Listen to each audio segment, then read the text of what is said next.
सभी को जय श्री कृष्ण दोस्तों। मैं उत्सव आप सभी का स्वागत करता हूँ हमारे उत्सविक वेदांत यूट्यूब चैनल में। तो चलिए आज हम लोग भगवद गीता पढ़ने वाले हैं। तो जैसा कि मैंने पिछले बार में फर्स्ट चैप्टर के श्लोक 22 तक ख़त्म किया था, तो आज उसके आगे पढ़ेंगे। तो पिछले बार में हम लोगों ने पढ़ा था कि कैसे अर्जुन ने श्री कृष्ण से कहा था कि वो दोनों सेनाओं के बीच में जा करके देखना चाहते हैं कि कौन लोग यहाँ पे लड़ने आए हैं। उन्हें एक बार के लिए देखना चाहते हैं, दोनों तरफ के सेनाओं को देखना चाहते हैं। तो आज हम लोग श्लोक नंबर 23 से चालू करेंगे। तो जय श्री कृष्ण स्टार्ट करते हैं। श्लोक नंबर 23। युत्स्यामनन अवेक से हम या इते त्रासमगतः धृतराष्ट्रय दुर्बुद्धेर युद्धे प्रिय शिकीरशव। Let me see those who have come here to fight, wishing to please the evil-minded son of Dhritarashtra. Arjun कहते हैं, मैं देखना चाहता हूँ कि कौन लोग यहाँ लड़ने आए हैं। धृतराष्ट्र पुत्र दुर्योधन को खुश करने के लिए कौन लोग उनकी तरफ से लड़ने आए हैं, वो देखना चाहते थे। तो अब श्लोक नंबर 24। एवं उक्तो हरिषिकेशो गुदाकेशिना Bharat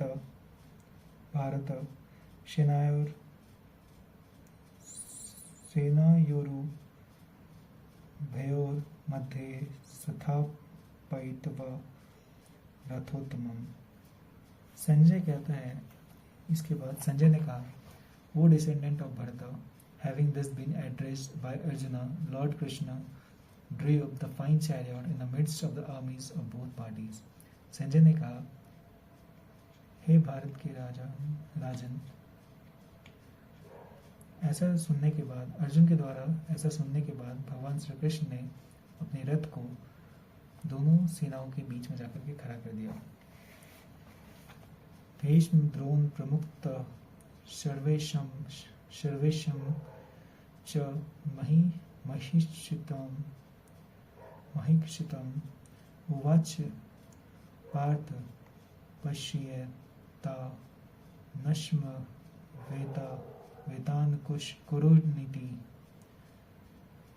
In the presence of Bhishma, Drona, and all other chieftains of the world, the Lord said, just behold Parth, all the Kurus assembled here. Bhishma, Drona और अन्य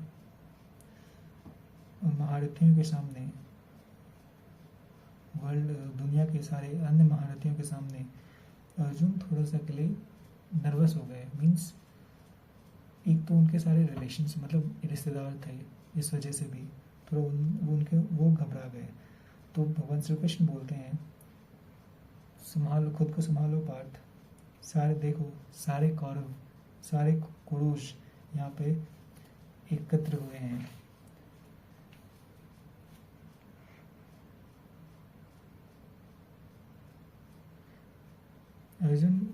अर्जुन इस तरह से वहाँ पे नर्वस हो गए थे कि उनका मन ऐसा कर गया था कि वो लड़ाई छोड़ के भागने वाले थे। तो वही भगवान श्री कृष्ण उनको बोलते हैं, खुद को संभालो पार्थ। यहाँ पे सारे कौरव, सारे कुरुस एकत्र हुए हैं लड़ने के लिए। उसके बाद श्लोक नंबर 26। तत्र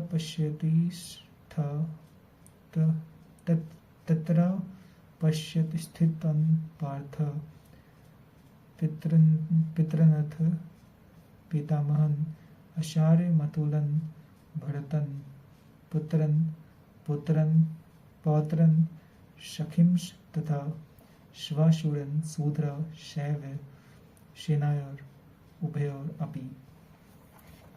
There Arjun could see within the midst of the armies of both parties his fathers, grandfathers, teachers, maternal uncles, brothers, sons, grandsons, friends, and all his father-in-law and well-wishers. वहाँ पे अर्जुन ने देखा कि दोनों आर्मियों को देखा, उनमें उन्हें दिखाई दिए सिर्फ उनके पिता, दादा, गुरु, चाचा, मामा, भाई, बेटा, पोता और दोस्त, और कुछ, और यहाँ तक कि उनके ससुर भी, और जो भी उनके शुभचिंतक थे वो सब दिखाई दिए। ये सब देख करके उनका जो मन था वो डगमगा रहा था।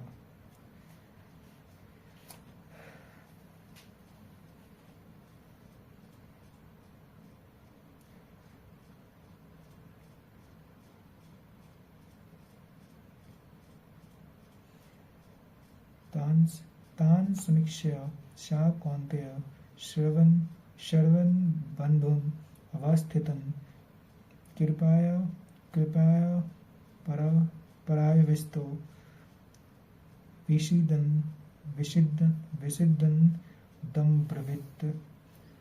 When the son of Kunti Arjun saw all these different grades of friends and relatives, he became overwhelmed with compassion and spoke this. जब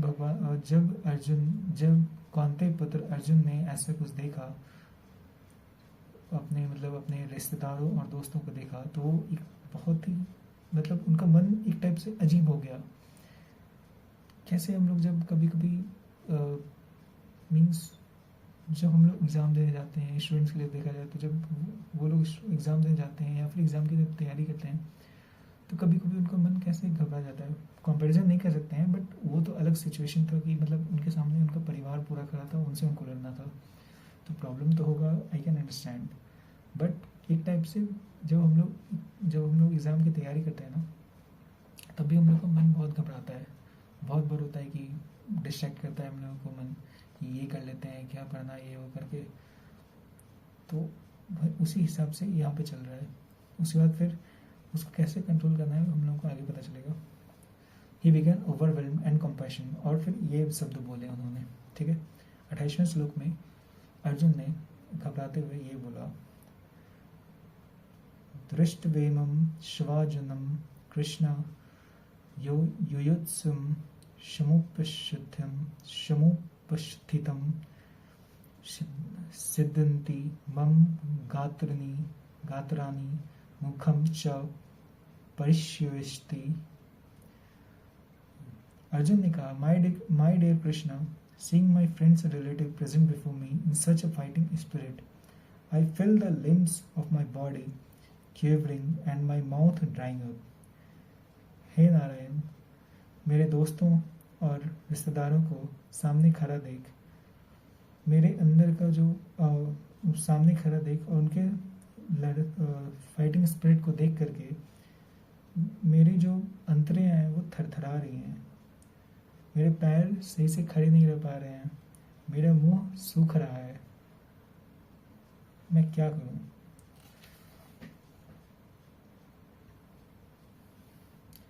होता है यार, जब हम लोग अपनी ज़िंदगी में भी जब कठिन परिस्थिति में होते हैं ना, में भी हम लोग उसके लिए तैयार ना हो और ऐसा कभी प्रॉब्लम आता है तो हमारे साथ भी ऐसा ही होता है कि पैर वैर थरथराने लगते हैं, मुंह सूखने लगते हैं। तो उसमें खुद को संभालना चाहिए। अब भगवान श्री कृष्ण इसका जवाब देंगे, पहले और भी कुछ है। फिर 29वां श्लोक,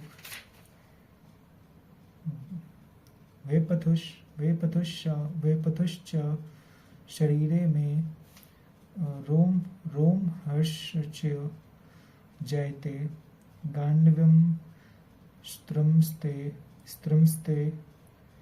हस्तत्वक्शैव परिध्यते. My whole body is trembling, my hair is standing on end, my bow gandiv is slipping from my hand and my skin is burning. Arjun कहते हैं, मेरी पूरी शरीर थरथरा रही है, मेरे बाल खड़े हो गए हैं पूरी तरह से, मेरा धनुष गांडीव मेरे हाथ से फिसल रहा है और मेरा शरीर जल रहा है, ऐसा देख करके। श्लोक नंबर 30, न च सको मैं वस्थता तुम भ्रमतिव च मे मनः निमित्तानि च पश्यामि विपरीतानि Keshav. I am now unable to stand here any longer. I am forgetting myself and my mind is reeling. I see only causes of misfortune. O Krishna, killer of the Kisi demon. मैं यहाँ पे एक पल भी और खड़ा नहीं रह सकता. मैं खुद को भूल रहा हूँ. मेरा दिमाग भटक रहा है.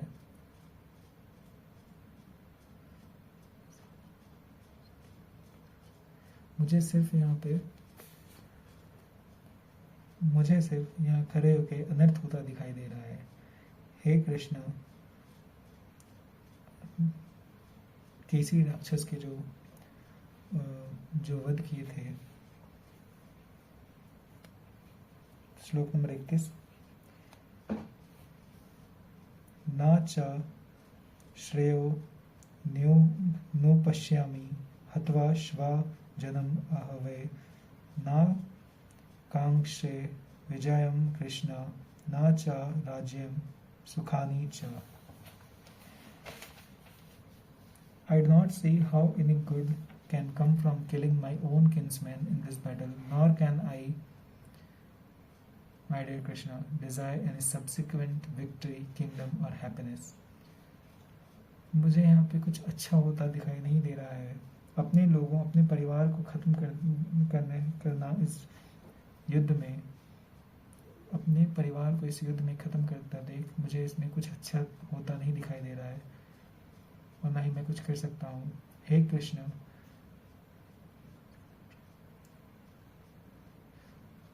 ये जो चाह है जीत की, राज्य की या खुशी की, ये सब मुझे व्यर्थ सी लग रही है. अब श्लोक 32 से 35 एक साथ है. किम नो राजेन गोविंद किम भोगे जीवितेन व योषामर्थे कार्डछितम नो राज्यम भोगा सुखानि च. तो इमे वश्यथा युद्धे प्राणमस त्यक्त्वा धनानि च आचार्य पितारः पुत्राज तथैव च पितामह मातुल्लः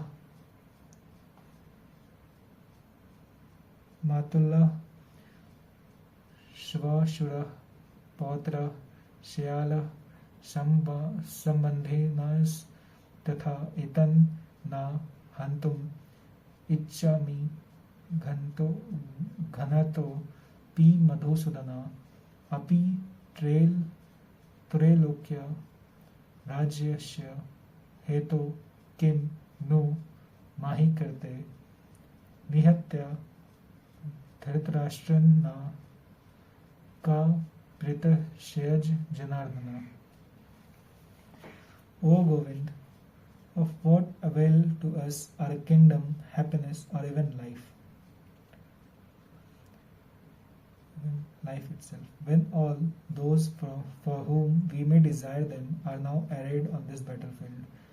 O Madhusudan, when teachers, fathers, sons, grandfathers, maternal uncles, father-in-law, grandsons, brother-in-law, and other relatives are ready to give up their lives and properties and are standing before me, why should I wish to kill them, even though they might otherwise kill me? O maintainer of all living entities, I am not prepared to fight with them, even in exchange for 3 worlds, let alone this earth. What pleasure will we derive from killing the sons of Dhritarashtra? Hey Govind,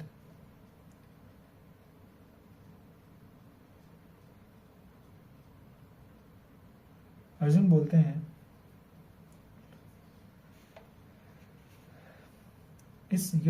Arjun बोलते हैं, इस युद्ध से हमें क्या प्राप्त होगा? राज्य, खुशी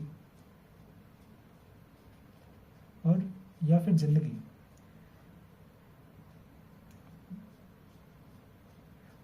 जिसके लिए हम लोग ये सब चाहते हैं, मेनली अपने पुत्रों के लिए, अपने पिता के लिए, अपने दादा के लिए, अपने चाचा के लिए, अपने मामा के लिए और दोस्तों के लिए और अन्य आदि के लिए, वो सब तो इस लड़ाई में मेरे खिलाफ लड़ रहे हैं. और या फिर कुछ मेरे साथ भी लड़ रहे हैं तो वो मेरे लिए अपनी ज़िंदगी कुर्बान करने के लिए तैयार हैं। उन लोगों को मार के मैं कैसे खुशी प्राप्त कर सकता हूँ? मैं उन्हें मारने की सोच भी कैसे सकता हूँ? मैं उनके लिए ही खुशी चाहता हूँ, ये राज्य चाहता हूँ, या फिर जो कुछ भी चाहता हूँ उनके लिए चाहता हूँ, और मैं उनके लिए ही कैसे लड़ सकता हूँ? उनके खिलाफ कैसे लड़ सकता हूँ?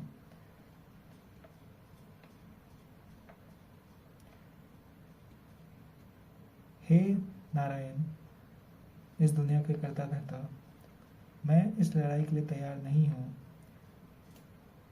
इस तीनों ब्रह्मांड के बदले में भी अगर मुझे ये लड़ाई छोड़ना पड़े तो मैं छोड़ने के लिए तैयार हूँ, सिर्फ धरती के लिए। वट धृतराष्ट्र के पुत्रों को मार करके मुझे क्या खुशी मिल सकती है? ये कहते हैं। फिर उसके बाद 36वां श्लोक, पापम पापम एव श्रयदे पापमेव श्रयद अश्मन् हत्वाइतन् अतातेन तस्मन् नारः वयं हन्तुं धृतराष्ट्रं शाभद्वन् श्वाजनं हि काथं हत्वा सुखिनः श्रियं मध्वा। Sin will overcome us if we slay such aggressions. Therefore, it is not proper for us to kill the sons of Dhritarashtra and our friends. What should we gain? O Krishna, husband of the goddess of fortune, and how could we be happy by killing our own kinsmen? Arjun फिर से कहते हैं,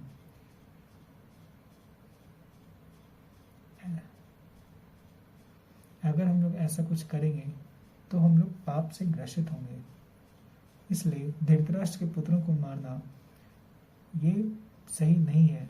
धृतराष्ट्र के पुत्रों और अपने दोस्तों को मारना सही नहीं है। हम लोगों को क्या फायदा होगा उन्हें मार करके? हे नारायण, लक्ष्मीपति नारायण, हम लोग कैसे खुश हो सकते हैं अपने ही लोगों को मार करके, अपने ही परिवार को खत्म करके? कैसे खुश रहा जा सकता है? अर्जुन भगवान श्री कृष्ण से सवाल पे सवाल किए जा रहे थे।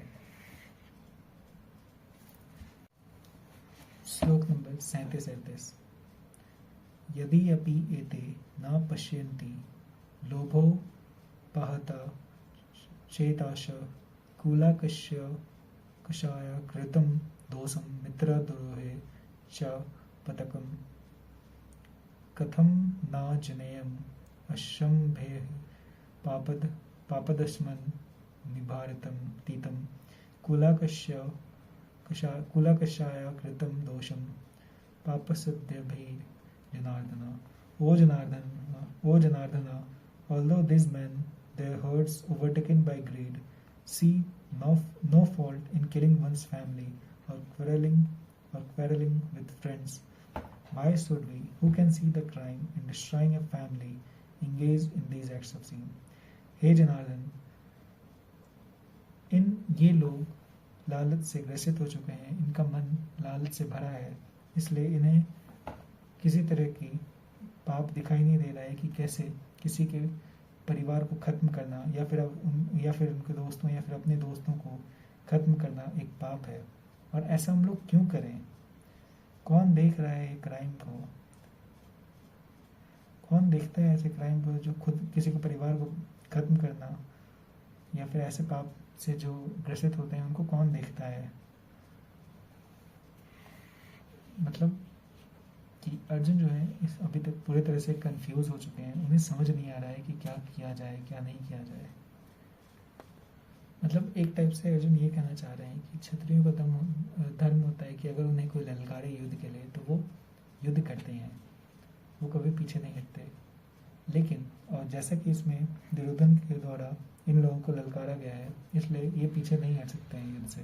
लेकिन अर्जुन का ये कहना है कि लड़ने के लिए ठीक है, बट इन दोनों की लड़ाई के बीच में बाकी लोग जो मर रहे हैं, मीन्स लड़ाई सिर्फ दो आदमी के बीच नहीं, दो सेना के बीच हो रही है, जिसकी वजह से जो निर्दोष लोग मर रहे हैं तो उनका पाप तो इन्हें ही लगेगा ना। अर्जुन ये सब शंका में है और इसी वजह से उन्हें ये सही नहीं लग रहा है और ये उन्होंने वो सोचा है कि वो पीछे हट जाएंगे लड़ाई से। श्लोक नंबर 39। कुलाक्षय कुलक्षय प्रणश्यन्ति कुलधर्म सनातना धर्मे नष्टे कुलम कृतरित्रम धर्मो भीवभयति उता। With the destruction of the dynasty, the eternal family tradition is vanished, and thus the rest of the family becomes involved in irreligion. किसी साम्राज्य का जब बर्बादी होता है तो पूरा परिवार खत्म हो जाता है, सारा परिवार खत्म हो जाता है, और इसलिए जो बाकी बचे फैमिलीज होते हैं, बाकी बचे परिवार जो होते हैं, वो अधर्म की राह पे चलने लगते हैं।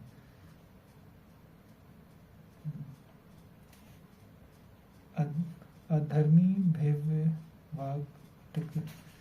वात कृष्ण अधर्म भी भवत कृष्ण प्रदुष्यन्ति कुलास्त्रिय स्त्रीषु दुस्तसु वर्ष्णेय जयते वर्णा संकरा। When irreligion is prominent in the family, O Krishna, the women of the family become polluted, and from the degradation of a womanhood, O descendant of Varsini, comes unwanted progeny. जब अधर्म बढ़ती है, जब अधर्म बढ़ने लगती है किसी परिवार में, हे नारायण, हे कृष्ण, तो उस परिवार की जो औरत होती हैं वो दूषित होने लगती हैं। And from the degradation of the womanhood, और जो डिग्रेडेशन होता है, ये जो मीन्स बर्बादी होने लगता है वो वुमेनहुड का,